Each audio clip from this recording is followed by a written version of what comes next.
بسم اللہ الرحمن الرحیم۔ تمام ناظرین و سامعین کو السلام علیکم۔ ناظرین اکرام، جب اللہ تعالیٰ اپنے کسی بندے سے محبت کرتا ہے تو جبرائیل علیہ السلام سے فرماتا ہے کہ میں فلاں بندے سے محبت کرتا ہوں، تو بھی اس سے محبت کر۔ تو جبرائیل علیہ السلام اس سے محبت کرنے لگتے ہیں۔ پھر جبرائیل علیہ السلام آسمان والوں میں منادی کرتے ہیں کہ اللہ تعالیٰ فلاں بندے سے محبت کرتا ہے، تم بھی اس سے محبت کرو۔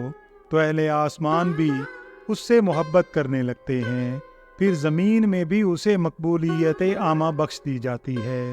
اللہ تعالیٰ فرماتے ہیں کہ جس نے میری وجہ سے میرے کسی ولی سے دشمنی رکھی، بلا شبہ میرا اس کے خلاف اعلان جنگ ہے۔ میرا بندہ ایسی کسی چیز سے میرا قرب حاصل نہیں کرتا جو مجھے پسند ہیں اور میں نے اس پر فرض کی ہیں، بلکہ میرا بندہ نوافل کے ذریعے مسلسل میرا قرب حاصل کرتا رہتا ہے، یہاں تک کہ میں اس سے محبت کرنے لگتا ہوں تو میں اس کے کان یعنی سماعت ہو جاتا ہوں جس سے وہ سنتا ہے، آنکھیں یعنی بصارت بن جاتا ہوں جن سے وہ دیکھتا ہے، ہاتھ ہو جاتا ہوں جن سے وہ پکڑتا ہے، اور پاؤں بن جاتا ہوں جن سے وہ چلتا ہے۔ اگر وہ مجھ سے سوال کرے تو میں اسے ضرور عطا کرتا ہوں، اور اگر وہ میری پناہ میں آئے تو میں ضرور اسے پناہ دیتا ہوں۔ کسی کام میں مجھے تردد نہیں ہوتا جس کو میں کرتا ہوں، سوائے مومن کا موت کو برا سمجھنے میں، کیونکہ اس کے اس برا سمجھنے کو میں بھی برا جانتا ہوں۔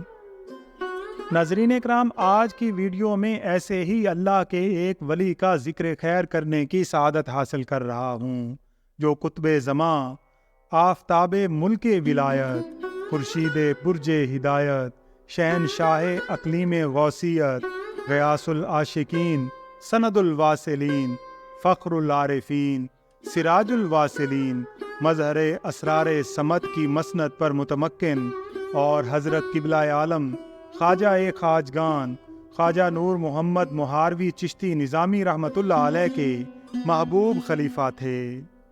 آپ کا نام نامی اسم گرامی میاں غلام محمد کیڑی والا رحمۃ اللہ علیہ تھا۔ آپ ڈڈی قوم سے تعلق رکھتے تھے۔ سرکنڈوں کی ایک برگڑی بنا کر اس پر بیٹھ جاتے اور اللہ تعالیٰ کی عبادت کرتے۔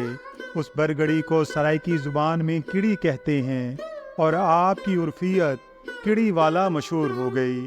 علوم ظاہری سے فارغ ہو کر حضرت قبلہ عالم خواجہ نور محمد مہاروی چشتی نظامی کی خدمت اقدس میں حاضر ہوئے اور شرف بیعت سے مشرف ہوئے، اور بڑی بڑی ریاضتیں اور محنتیں کی۔ جب حضور قبلہ عالم نے دیکھا کہ آپ علم تصوف میں پختہ ہو چکے ہیں تو آپ کو خرقہ خلافت عطا فرمایا۔ آپ نے علم و عمل کی آغوش میں تربیت پائی۔ اس کے بعد حضرت قبلہ عالم رحمۃ اللہ علیہ جیسے کاملین اساتذہ سے استفادہ حاصل کیا۔ اوائل عمر سے ہی آپ کو ریاضتوں کا بے حد شوق تھا۔ فطرتاً مسکین و حلیم طبع تھے۔ مشائخ کبار و علماء کی صحبتوں سے فیض حاصل کرتے رہے۔ آپ نے اپنی ریاضت کے ابتدائی زمانے میں کچھ ایسے طریقے سے جہاد نفس کیا کہ اپنے ہم عصروں کو محو حیرت کر دیا۔ گوشہ نشینی میں ریاضت کا وہ طریقہ اختیار کیا جو بہت مشکل ہے، اور صوفیاء کی زبان میں اسے حبس دم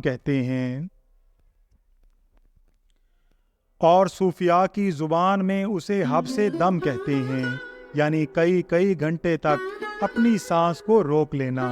اس طرح کے مشکل ترین مجاہدات کو دیکھ کر حضرت قبلہ عالم رحمۃ اللہ علیہ نے آپ کو دیگر خلفاء کی نسبت جلدی اور قبل از وقت خرقہ خلافت عطا فرما دیا۔ خرقہ خلافت سے مشرف ہونے کے باوجود بھی آپ لوگوں کو مرید نہیں کرتے تھے۔ آخر میں حضرت حافظ محمد جمال اللہ ملتانی رحمۃ اللہ علیہ، جو آپ کے پیر بھائی بھی تھے، ان کے ارشاد کے مطابق خلق خدا کو مرید کرنے اور واعظ و نصیحت فرمانے لگے۔ جب آپ نے لوگوں کو مرید کرنا شروع کیا تو جوگ در جوگ لوگ ان کی خدمت میں آنے لگے اور حسب استعداد فیض حاصل کرتے۔ گلشن ابرار میں ہے کہ مولوی عبد الرحمن جو کہ بڈیرہ قوم سے تعلق رکھتا تھا، کسی لا علاج مرض میں مبتلا ہو گیا۔ ہر چند کوشش کی، قابل حکیموں اور ویدوں سے علاج کراتے، مگر آرام نہ آیا۔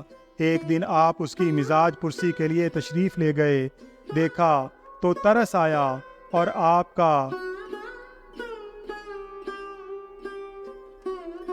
آپ نے اس کو دیکھا تو اس کی حالت پر ترس آیا۔ آپ نے اس کی حالت دیکھی تو ترس آیا اور اپنی زندگی کے چند سال جو ابھی باقی تھے ان کی ملک کیے اور خدا تعالیٰ سے دعا مانگی۔ خدا تعالیٰ کی قدرت سے مولوی عبد الرحمن تندرست ہو کر اٹھ کھڑے ہوئے اور خود حافظ غلام محمد کڑی والا رحمۃ اللہ علیہ بیمار ہو گئے۔ چند دن کے بعد راہی ملک عدم ہوئے۔ 12 محرم الحرام 1239 ہجری میں آپ کا وصال ہوا۔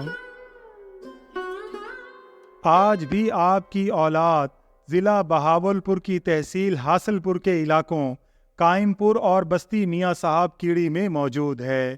اللہ تعالیٰ سے دعا ہے کہ اللہ تعالیٰ میاں غلام محمد رحمۃ اللہ علیہ کی قبر مبارک پر لاکھوں اور کروڑوں رحمتوں کا نزول فرمائے، آمین یا رب العالمین۔